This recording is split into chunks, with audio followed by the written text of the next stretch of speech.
everybody's looking at the 90s with rose-colored glasses these days, and I'm thinking to myself, I mean, we lived hard in the 90s. People were like, oh, it was so much easier. You didn't have, big internet and all that, and, weren't buried in your phone. I get all of that. But do you remember having to go to Blockbuster, right, on a Friday night, and you'd have to hope that, like, the movie that you wanted to see wasn't taken? I have Molly from Waypoint, who's joining me in the studio, too, just came by to record a commercial, and we're talking all things like, waxing nostalgic about the 90s. I mean, do you remember the pain of having to rewind a tape, Molly? I don't. I was born in 2002. Oh. Okay, well, there goes that. Yeah, that's an interesting point. So did you ever go to Blockbuster, Molly? I did, but... It's a Five Guys now in Dover. So another one was like cigarette smoke everywhere. I mean, back in the day before they banned smoking in restaurants, even if you didn't smoke, I've never been a smoker, but on Saturday mornings I would go to the gym and do the elliptical and whatnot, and like I can just feel the cigarette. Can you imagine like walking into a restaurant these days and it just being completely full of smoke? I can't.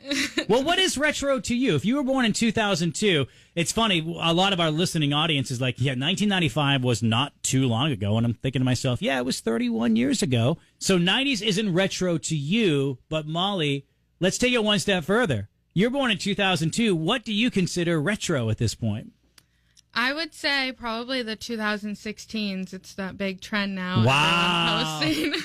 That's so funny for those of us who have been around a lot longer than you have, where you're like, oh, yeah, 2016. And I laughed at the trend a couple of weeks ago. I thought to myself, 2016, I had a bunch of photos from 2016, and I thought to myself, I think I just posted those last month. The time just flies right on by.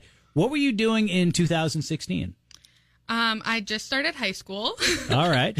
And, just enjoying high school, I guess, enjoying 2016. It was a good year. But it also just seemed like, does this seem like a long time ago to you? Yeah. I can't even believe it. Oh, my God. I cannot wait for you to look at 2026 and 2036 because it's going to seem like it just flies right on by.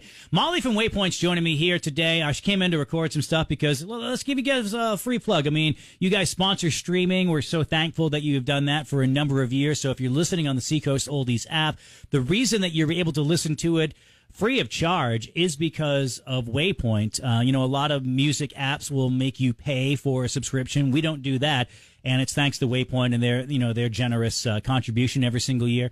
You're looking to have some new team members join Waypoint Maine, and there's a cool sign-on bonus with that? Yes, there is. For our EdTech 3s at our Fraser Ford School, we have a $2,500 sign-on bonus. Oh, slick. Yeah. So that's awesome. Molly, whose retro is 2016, thank you for joining us here this morning and making us all feel real old as we looked at the 90s and said, you know what, we did live hard. But then again, like, what was the inconvenience in 2016? I can't even imagine. Connect with your county's morning show at 324-1220. 324-1220.